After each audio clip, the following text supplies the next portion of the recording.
There's new life in our worship. There's new life in our service. The Spirit of the Lord has started to Good morning, viewers. Welcome to my brief devotion titled Fresh Bread. And I do hope that it makes an impact in your life as you begin a new day in Christ.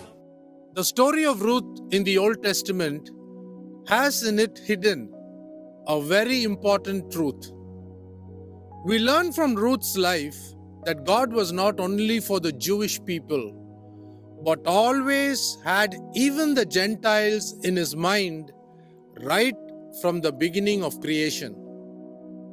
After Ruth left Moab to come to Bethlehem, she told Naomi, her mother-in-law, "Entreat me not to leave you or to return from following you.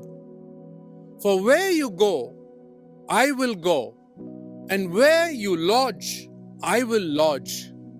Your people shall be my people, and your God, my God."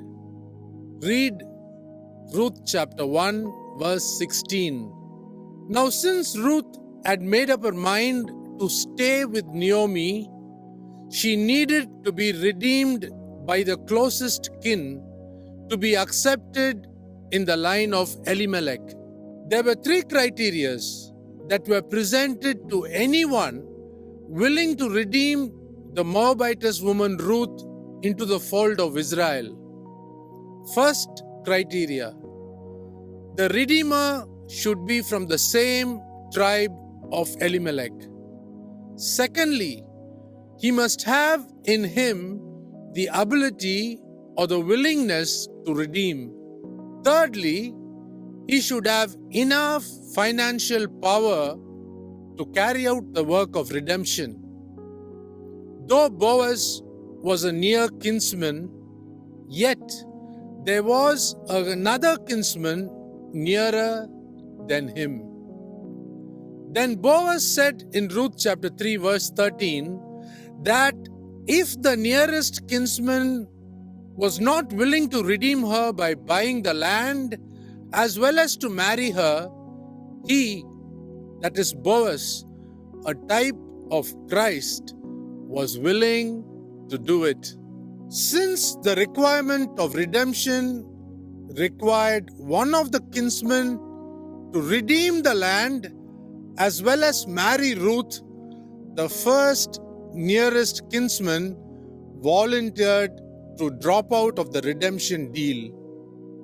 So finally, in the story, we find Boaz not only redeeming the land, but also marrying Ruth. Now from here, we go to Revelation chapter 5, verses 1 to 4. In that chapter, we find that no one was eligible to redeem the title deed of mankind which was lost. Satan had usurped the land.